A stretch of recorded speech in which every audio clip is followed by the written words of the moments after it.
So we have a custom ROM named as Project Matrixx, and this is a new update of this custom ROM. With the in the March, we do not have any new major update for many custom ROMs because of the QPR updates, but we have some minor updates available for some of the custom ROMs, and one of them is Project Matrixx. It's been some time since the last update when I made a video on Project Matrixx. So we have some new changes, new features available in this one. So we will talk about all of them in this video. So stay tuned and make sure to watch this video till the end. Talking about the default launcher first of all. Yes, this is the same launcher you always see in Project Matrixx from a long time, but this is not the only thing which you have in this one. With this new update, we have the option to switch this launcher. For example, this is the default launcher which I'm using right now. And if you move on to miscellaneous options, you will find this quick switch option. So you can switch to Pixel launcher in case you want to. Although if you need circle to search, it is already working with the Matrixx launcher by default. But for any reason, if you want to switch to Pixel launcher, you can do that. And that is also without rooting your device, without installing any kind of module on your device at all. Another thing which is right now becoming quite common and available in many custom ROMs, and that is called progress bar in status bar, you can say. This is one of the things which is now becoming quite common in many custom ROMs. First time when I saw that was with Rising OS. It was already available with Evolution X OS for some of the users. For some of the users it might be available soon. In Project Matrixx it's here. You can see this is the feature named as ongoing progress bar chip, and by the way, in Project Matrixx you have the option to enable or disable it. That's a very good thing.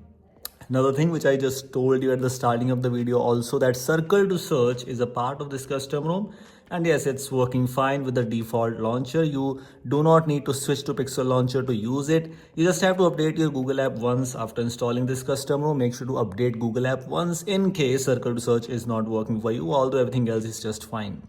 Another thing is, if you move on to this device certification, play product certification, you can say my device is showing as certified. And also if you click on this developer settings and play integrity, it is working fine. Let me show you by trying again. Meets basic integrity, meets device integrity.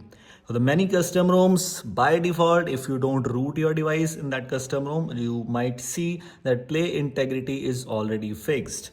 But one of the things which you have to keep in mind is this bootloader spoofing. As you can see, bootloader is locked. So yes, this might be helpful in some of the apps, but not so sure. But it is available in this one, so just wanted to let you know. Also, one more thing, if you are looking forward to this Pixel Studio, which is not available by default, by the way, I just tried it on my device and Pixel Studio is working fine. As far as I know, in many custom ROMs, even if you do not have the Pixel Studio app by default available, you can still install this thing on your device. Just install the APK from APK Mirror, and I guess it should work for you. In my case, it is working perfectly fine. 90% it is fine. Sometimes 10% it might give me some errors, but that's fine.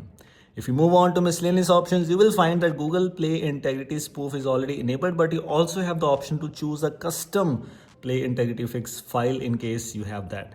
Alongside with that, we have the option for app downgrade, hiding the developer status, hiding the screen capture status, which was expected. It's already here. And also the app, or also the option named as hide app list, that is also present in this case.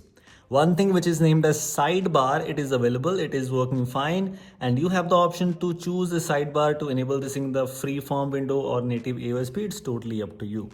One of the things which is quite new in this case, that is considered as GameBar. So you have the option to enable the FPS overlay, device temperature, CPU usage, and a lot more things.